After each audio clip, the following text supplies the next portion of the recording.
Hey guys, welcome back. Today we're going to do another issue of Justice Society of America, issue number 5 by DC Comics with a very gorgeous Alex Ross cover from Sandman. Written by Geoff Johns, and we have another artist for this book. It's called Fernando Pasarin. Never heard of him, but maybe I'm going to look it up because it's not bad. So without further ado, we dive in and we go to Arkham City because there is stuff going on, right?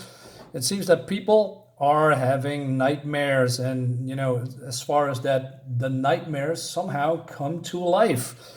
I mean, that's what they are saying, right? Enter Starman, Sandman, Batman, and Geoforce.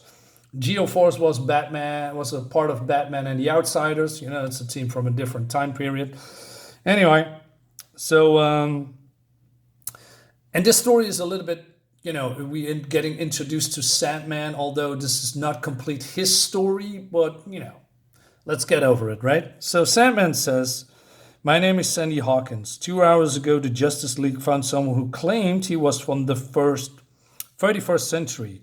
The Justice Society resident psych patient Starman says he's from the future too." All right, that's a coincidence, right? Well, no. They don't remember much else except that 5 more of their teammates are lost in our time period with them. Superman calls them the Legion of Superheroes.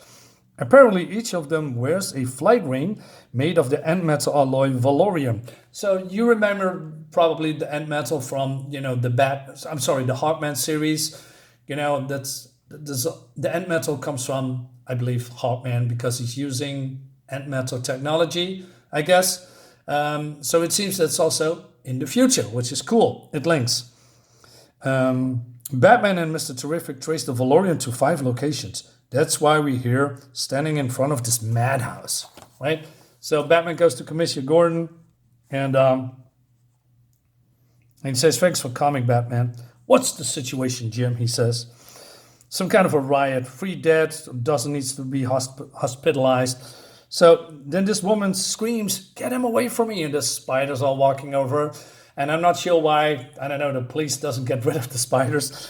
Because Batman says that because they think that Scarecrow, using his fear gas, but, Scarecrow can only conjure certain visions and illusions seeing from the eyes of those who are infected with the gas, right? They are not real. So Batman says, "This is Dr. Kenna Knost. Her brother died after he was bitten by one of the safari in Rwanda." "How does he always know that?" says some other guy. And "Someone inside Arkham making nightmares literally come to life. Temporary, anyway." So the spider disappears. So Terry comes in, and Sandy comes in. And so Batman says, "Hey, what else did you see?" "I told Batman I saw a laughing skeleton and a girl with a star-shaped birthmark. He can tell I'm holding something back. I saw you, Batman, torn to shreds inside those walls." All right. So, and then Starman comes in because, he is schizophrenic, I guess. "It's the doctor, the one with no face." And he says, "Dream Girl is in here too." "The doctor with no face," says Batman. "Starman talking about Dr. Destiny. The League fought him for years. He was once in possession of a dreamstone that enabled him to make nightmares a reality. The dreamstone was destroyed. Maybe the doctor found another talisman." So, anyway, "I get my heart back," says Starman. "I get my mind back, Starman. I want my lunch now." Starman, focus. "Yes, Bruce." So, yeah, Batman is a little bit annoyed because how does this guy know that he is Bruce? Well, he's coming from the future, right? So there's information about that. So moving on a little bit. So Batman says, "What can this dream girl do?" And then he goes on rambling mode, just like me sometimes. "Oh, she stole my heart, and she didn't blame me for Ken's new aura. She still loved me. I miss her so much." "What were her powers?" "To walk through the dreaming, to see into the tomorrow." So Sandman says, "So dream girls like me, you also capable of causing tremors and raising lava. Well, I'm feeling up to it, right? And Starman is able to increase the gravitational pull of objects. It's interesting. What's that? I have both of your powers combined. So he's bragging. Starman comes in. You smell like mud. Yeah, because he's, I don't know, geoforce, earth, mud. Yeah. And meanwhile, so Batman is trying to figure it out how to tackle this problem, how to get into unnoticed, but then Starman is disappearing because he's going on his own. And and he says, I wonder what they have lunch for Wednesdays. Starman, says Batman. And so Geoforce is not happy that untrained people are, going on this mission and doing stuff on their own, right? And so Sandman says it's not about, the Justice League or the Justice Society, Prince Markov. This is about helping Starman. What a funny place. Where are all the doctors? He says. And oh no, we have, well, not oh no, I mean, oh yeah, because, oh no, the artist actually draws computer screens with stuff on it, unlike modern comics that I've mentioned many, many, many times before. We see dimensions, we see depths, we see things on screen, we see different colors.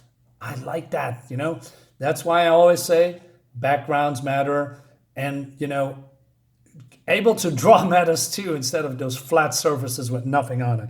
Anyway, so he says, oh, there she is, talking about Dream Girl. I'll save you. Hey, where'd she go? It went dark. It's just a television monitor, he says. I'm sorry, Batman, my mind. There's quite something wrong with it. So they go in further inside, and Sandman says, hey, can you hear them scratching against the door? Crying, just scared. Arkham's inmates are the least of our worries. We have left ourselves exposed to Dr. Destiny. We must prepare to face our own nightmares. So Batman then explains that the doctor is probably throwing nightmares at them, but not their own, but of their inmates. So Geoff says, who are you talking about? Two-Face, Mad Hatter, and the Riddler. And what are they afraid of? So Batman says, me. And then we see all of these different Batmans from different eras. Vampire Batman, 90s Batman, I guess. Tim Burton Batman, Frank Miller's Batman, or Year One Batman, or one of the other, I don't know. And yeah, so they have to fight themselves. And even Batman says, I have to admit, this is weird. But, Starman ignores that, so he breaks down the walls with his powers because he feels that Nora, Dream Girl, is behind his walls. And then he finds her along with Dr. Destiny. And he says, Dream Girl, oh dear, you must be the boyfriend. Says, well, Dr. No-Face. Let her go, I'll make your brain so heavy it will rip through your skull and down your spine. You won't hurt me, Tom. Your nightmares are hers. Hers are yours. I've seen them both. Let's see if the jumbled in your future mind of yours still works. And then, I don't know, he spasms out. And I believe he see someone's death. Ken's Newhar, Dream Girl's old lover. He still haunts you. No more murder. It's against the code. Let her go. Let her go. Don't hurt her. But don't hurt me, but please stop hurting my Dream Girl. And he does this. Batman dispatches of the other Batmans. Not sure how, because they are Batmans after all, right? Anyway, so we move on. And Tom is being plagued by this guy. The word, the wake-up word. So he says something, and I believe this is interlac. Now, what is interlac? Interlac is a language that has been used in the 31st century, and then also in this century, by the way. I believe also Superman speaks interlac. It's so in the 31st century with this Legion of Superheroes, a lot of heroes comes from different planets. They speak different languages, right? Intellect is the universal language, right? So I'm guessing this is, but I could be wrong. Anyway, so Dream Girl wakes up right? And she says, I'm awake. That means your connection is to the dreaming is cut off. I've seen your future, Dr. Destiny. You'll die in a cell in your sleep, tortured by the owner of the Dreamstone. So he's in shock. And then, I don't know, he dispatches of him, and his dreaming nightmare visage is disappearing as well, along with the other Batmans. Tom is still spazzing out, and he says, don't hurt me. And Dreamgirl says, I miss you so much, but nightmares are just the beginning for the Legion. I saw a vision, and by coming here, one of us is going to die. Oh, wow. Omnious, right? And then we go to the Fortress of Solitude, where Superman is here with Red Tornado, Cyclone, and Stargirl. I love the interaction and the friendship between Cyclone and Stargirl, right? Because she's the new girl on the block, and, you know, they are hitting it off real well. They are connecting. And she says to Cyclone, hey, you want to talk to him? Then talk to him. I've been biting my tongue the whole way here, Power Girl said to watch my motor mouth. Forget Power Girl. You're the granddaughter of the first Red Tornado, and he's the new one. You support to hang out, right? Like Alan Scott and Hal Jordan. So say something to him. She is pretty insecure. All right. So she talks then to Red Tornado, and she says, excuse me, Mr. Tornado. Yes, Cyclone? He says, hey, my name is Maxine Hunkel. You remember me, don't you? So then they are talking about when she was kidnapped when she was 6 years old, and that the creator, his creator, Professor Teomoro, you know, kidnapped him and also, you know, did something to him. And he's very happy that she has survived the experience, you know, without any mental damage or something. And but then she's rambling and she's still insecure. She says, oh, good. I didn't know if your memory banks got wiped when you got stuck back into that metal body. I mean, not stuck, just trapped. Oh, trapped isn't right either. If it makes you feel any better, it's not easy being human. I was human long enough to figure that out. So yeah, I love this insecurity part here. So Red Tornado is an android, and I believe his mind is human, or his ghost is trapped in his soul. Ghost is trapped in this, you know, android body. I'm not entirely sure anymore. It's been a long time. Anyway, Superman. Fuck you, Bendis. Anyway, Superman says, my Legion flight ring. So Red Tornado is saying that there is another ring here. I never heard of the Legion of Superheroes before today. Who are they?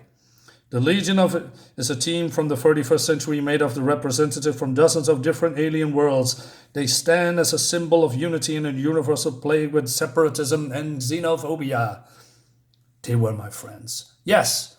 So, before we go any further, why is Superman saying that? Well, I'm going to show you. So, we see here all the statues of the Legion that I've grown up with.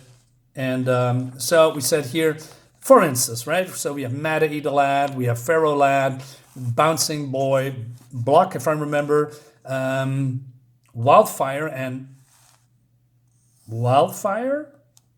Two Wildfire? Anyway, Brainiac, of course, Chemical Lad, we have Donnie, of course, Dream Girl Tom. Oh, by the way, this was the first Invisible Boy. He died, and then this guy became Invisible Boy, Lightning Lass, Colossal Boy, right? And then we have all these people in front that you can see what they are. Now, yes, well, Superman can explain a little bit that, but I'm going to show you a little bit as well. So back in the day, Superboy was part of the Legion of Superheroes. And I have comics to prove that, of course, because that's here, Superboy and the Legion of yeah, we don't know much. I mean, let's say modern comics, maybe that's the wrong word. They don't tackle Superman's past. When we think of Superman's past, we think of him being in Kansas as a little boy. But what they are, you know, what a lot of people are not knowing or maybe forgetting, that he was once approached by the Legion of Superheroes, and they brought him back to the 31st century, and they have adventures there, right? And he was part of that team. Saturn Girl, Lightning Lad, Lightning Glass. I said Lightning Glass, but she had now another name now. Anyway, Karate Kid, and it was fun, here against the Fatal Five and other ones, Sun Boy we have here. It was so cool back in the day, and this was also the part that the artist drew a lot of sideburns and have some. I love that, as you can see, as well, not here, but Superboy here has. Wait a minute, did I miss something? Oh yeah, I got another one here with the sideburns. It was so cool. This is comics from the 70s, by the way. Maybe you can still buy them at your local comic book shop. I'm not entirely sure, but it's definitely worth checking it out, especially with the Fatal Five. It's a great super villain team. Anyway, so yeah, they had a lot of adventures, and Superman explains that to the rest of them. And when I was at your age, there weren't any other kids kids around that could fly. I can't even imagine you as a kid. And you two are lucky to have each other. Totally. My powers were hard to get under control when they were developing. I broke a boy's arm playing football when I was 12. And so for years he thought that, this only one, that he could only be himself with his parents, right? With the parents that raised him. But then three of them showed up, Cosmic Boy, Lightning Lad, and Saturn Girl. They told him, when I was older, I become the inspiration that would help found the Legion. They brought me to the future to make me an honorary member. They had a clubhouse and flight rings. Every single one of them could fly. I love that sentence. Because it brings me back. It feels nostalgic. And I was, part of that journey because I had those comics. I read those adventures. So that's a nice touch for me anyway. But, I can imagine that people, never heard of Superboy and a Legion of Superheroes or read Superboy adventures. Maybe you cannot connect with that. But for me personally, this was very nice. Anyway, moving on. So even he says that, he was inspired by the Legion, makes him a better man.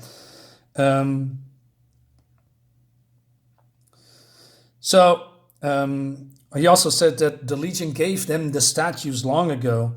On the last day I saw them. Years ago, each one in a costume from an adventure they wanted me to remember them by. Then the first crisis hit and I never saw them again. Now I couldn't begin to tell what's wrong with Starman, but even Karate Kid has a certain sadness to him. What happened to the Legion of Superheroes when they grew up? And then Cyclone says, how come there's two of these orange guys? And then, wait a minute, that's not a statue. So he's using intellect again. The ring is getting activated, and one of the best super comic books, get it. And yeah, it's Wildfire. He comes to life, and he was in stasis somehow.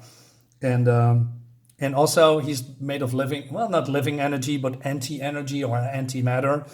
And so if his suit is getting rubbed, all hell breaks loose.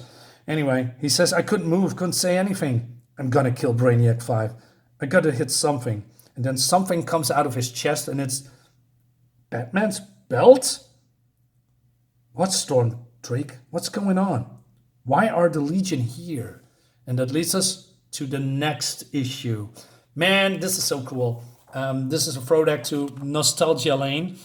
And we're going to continue with this series because I want to know where it leads. Because this comic is, 2002, I believe. I could be wrong. But anyway, it's more than 20 years old.